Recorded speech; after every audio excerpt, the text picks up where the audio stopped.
Hey, salut la mineuse, c'est Mickaël, ton coach fitness et minceur. Aujourd'hui, on va voir les 3 habitudes du surpoids qui te plombent littéralement ta perte de poids. Mais avant toute chose, comme d'habitude, tu es complètement libre de recevoir mes 10 secrets pour maigrir. Comment faire? Tu cliques sur le lien qui est juste en dessous. Tu m'envoies ton email et tu reçois les 10 secrets pour maigrir. Alors, quelles sont ces 3 habitudes du surpoids? Avant ça, si c'est la première fois que tu me vois sur cette vidéo, moi je suis Mickaël, coach fitness et masseur, je suis spécialiste de la chronomasseur. La chronomasseur, c'est quoi? C'est tout simplement s'adapter au bon rythme biologique de ton corps pour pouvoir maigrir. Savoir comment manger, également savoir quand faire les bons exercices de sport, également savoir quand sont les bonnes périodes de la journée pour être motivé pour faire l'exercice, pour perdre du poids. Voilà, les 3 piliers de la master sont l'alimentation, les exercices physiques et la gestion du stress. Et ces 3 piliers reposent sur la base qui est la chronomasseur. Alors, aujourd'hui, justement, on va voir quelles sont les 3 habitudes du surpoids qui font en sorte que tu n'arrives pas à perdre de poids et que tu pratiques sûrement. Alors, première habitude du surpoids, tout de suite, c'est une habitude au niveau de l'alimentation. Une habitude qui vient sûrement de ton éducation. C'est finis ton assiette, quoi qu'il arrive.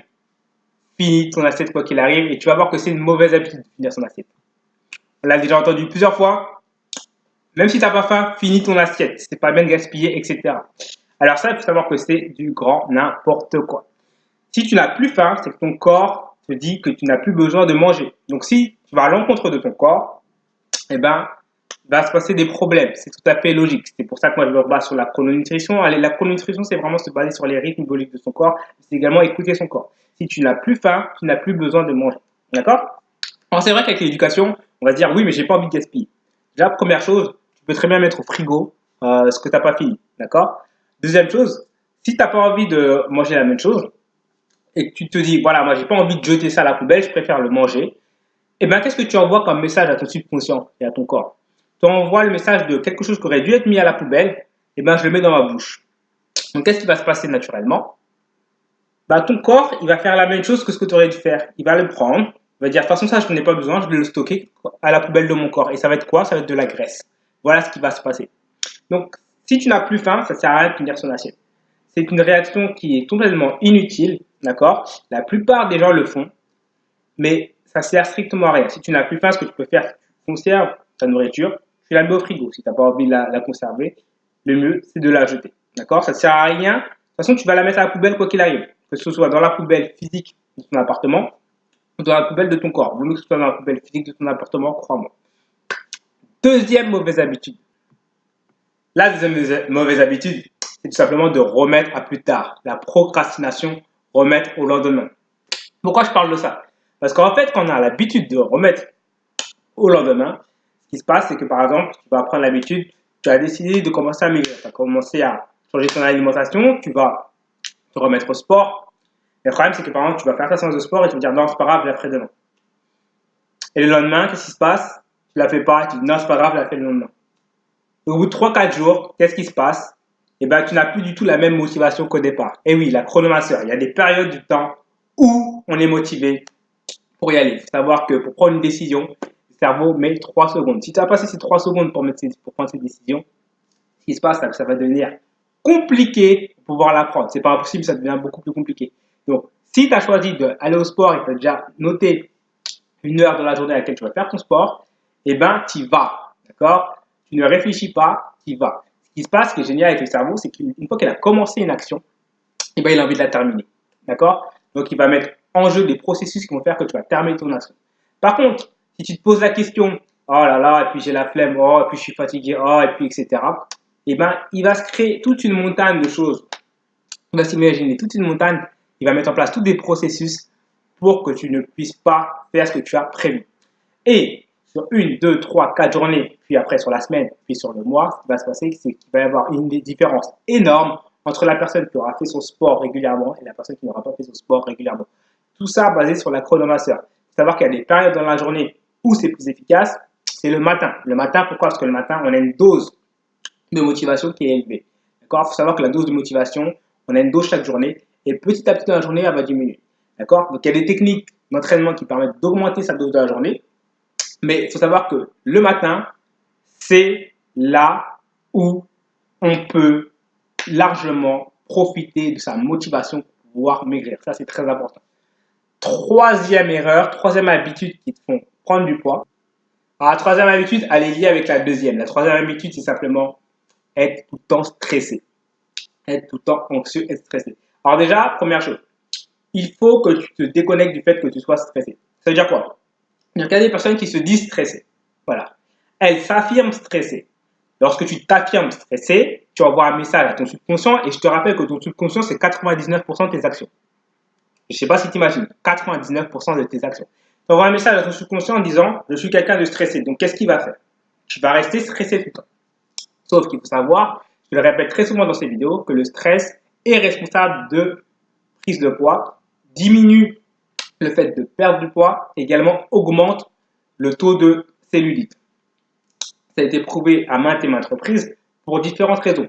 La première raison, c'est qu'au niveau de ton intestin, qu'est-ce qui se passe? Que lorsque tu es stressé, ce n'est pas les mêmes hormones qui sont envoyées à ton intestin. Quand ton intestin n'est pas bien irrigué et ne fonctionne pas très bien, eh ben, il digère mal. Ce qui est mal digéré est stocké. D'accord? Deuxièmement, au niveau du stress, il se passe qu'il y a des messages qui sont envoyés à tes cellules pour qu'ils stockent plus de gras parce que lorsque tu es stressé, ton corps se met en mode danger. Lorsqu'il se sent en danger, ça c'est des réflexes qui existent depuis des milliers et des milliers d'années. Lorsqu'il se sent en danger, le corps humain, ce qu'il fait, il stocke le gras parce qu'il se dit peut-être que je ne pourrais pas manger demain. D'accord? Ça c'est très important. C'est comme ça, c'est génétique, c'est comme ça. Mais comment faire alors? Il faut déjà arrêter de se considérer comme quelqu'un de stressé. J'entends trop de femmes dire voilà, moi je suis anxieuse, moi je suis stressée, je suis tout le temps stressée. Non, d'accord? Et pourquoi je te disais que c'était en lien avec la chronominceur et également avec la deuxième habitude? C'est que si le matin, tu fais les choses que tu as prévu de faire, eh bien elles sont faites. Et donc du coup, ce qui se passe, c'est que ton cerveau n'est pas en mode ah, il faut que je finisse ça, ah, il faut que je fasse ça, ah, il faut que ça engendre du stress. D'accord? Et c'est pour ça que le matin, comme je te l'ai dit tout à l'heure, c'est le matin qu'on a la dose de motivation la plus élevée et c'est à ce moment-là qu'il faut faire les choses. Si tu fais les choses le matin, si tu fais ta séance de sport le matin, tu vas avoir un double impact.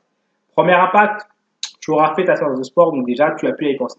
Donc déjà tu diminues largement ton taux de stress et tu augmentes ton taux de dopamine parce que tu te dis, voilà, j'ai fait quelque chose de bien et c'est top. Deuxième impact, le sport a des vertus déstressantes. Du coup, tu vas diminuer ton taux de stress. Et ça, qu'est-ce que ça va conduire? Ça va conduire forcément à aider largement à perdre du poids. Il faut savoir que parmi les trois piliers de la masseur, je te rappelle l'alimentation, deuxièmement les activités physiques et troisièmement la gestion du stress. La gestion du stress est le pilier le plus important. D'accord? Il influe sur les deux autres. Chacun influe sur les deux autres, mais le stress influe vraiment grandement sur les deux autres. Et ce pilier du stress, il repose sur la chronominceur. Savoir qu'il y a des moments de la journée où tu peux mieux te déstresser parce que ton cerveau produit certaines hormones de dopamine qui permettent d'aller mieux. Donc le matin, fais-le. Autre chose, vers 16 heures. Vers 16 heures, c'est là où il faut que tu manges un petit truc sucré. D'accord? C'est très important. Autour de 16 heures. Pourquoi? Parce que c'est à cette période-là que ton corps est le plus apte à consommer des glucides. Et également, ça va t'envoyer de la dopamine pour te déstresser fortement. Voilà, c'était une petite vidéo assez courte, on va dire 8-9 minutes. Mais pour que tu comprennes bien les trois erreurs à ne pas commettre si tu veux maigrir. Donc, première erreur, très connue, finir son assiette absolument. D'accord? Donc, arrête de faire ça, c'est débile. Deuxième erreur, toujours remettre au lendemain. D'accord? Ça aussi, il faut arrêter de faire ça. Il faut profiter des périodes de la journée dans lesquelles tu es plus motivé. Troisième erreur, se considérer et être tout le temps stressé. D'accord? Si tu veux en savoir plus sur la chronominceur, si tu veux maigrir, aller plus loin, je t'ai préparé les 10 secrets pour maigrir avec une vidéo complémentaire et avec une plateforme sur laquelle tu pourras me poser toutes tes questions. Comment faire pour y accéder? C'est très simple. Tu cliques sur le lien qui est juste en dessous si tu es sur smartphone et tablette et également sur le petit qui peut apparaître juste là. Voilà, c'était la fin de cette vidéo. Comme d'habitude, je te le répète, je te dis à demain pour la prochaine vidéo parce que tu auras des vidéos tous les jours sur cette chaîne. Des vidéos de sport, des vidéos de motivation, des vidéos comme celle-ci où je t'explique les différences, l'intérêt de la chrononutrition. Également des vidéos sur la nutrition. Voilà, je te dis à demain. C'était Mickaël, ton coach au chapeau. Et on tue ses kilos en trop. Clique ici pour t'abonner à la chaîne et recevoir tous les jours des nouvelles vidéos. Ici pour recevoir les 10 secrets pour maigrir. Et là, tu vois, tu as les vidéos complémentaires.